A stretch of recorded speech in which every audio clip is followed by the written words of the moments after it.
जोधपुर के सुनसान भूतिया हाईवे पर रात में अक्सर हादसे होते रहते थे। लोग कहते थे कि वहाँ लाल कपड़े पहनी 16 साल की लड़की दुल्हन के जोड़े में गुनगुनाती हुई दिखाई देती है। जोधपुर के नामी ज्वेलर मोहन चंद अपने परिवार के साथ रहते थे। उनके 3 बेटे और एक बेटी थी। तीसरा बेटा अवी खुशमिजाज और नेकदिल था। एक दिन अवी अपने दोस्तों के साथ जैसलमेर घूमने चला गया। वहाँ उसने सोने का किला, जैन मंदिर और कई सुंदर जगह देखी।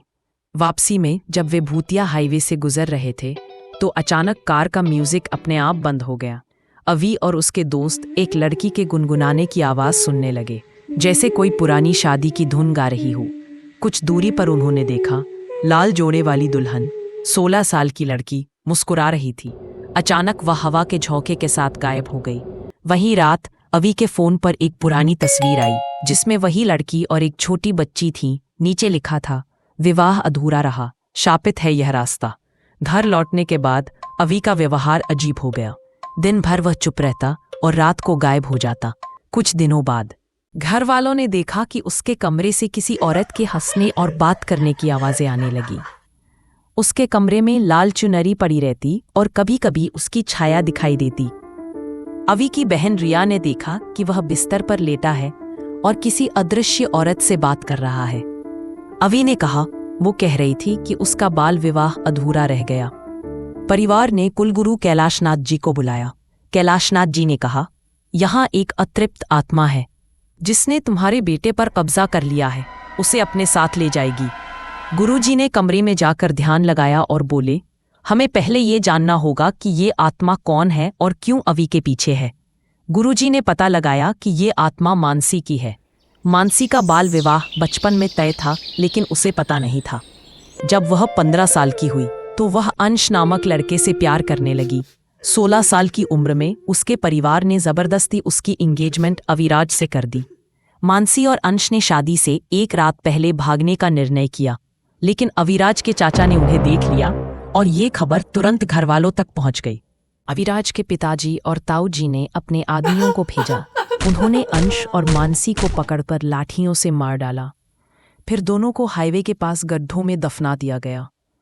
मानसी की सांसें दफन होने के बाद भी चल रही थीं।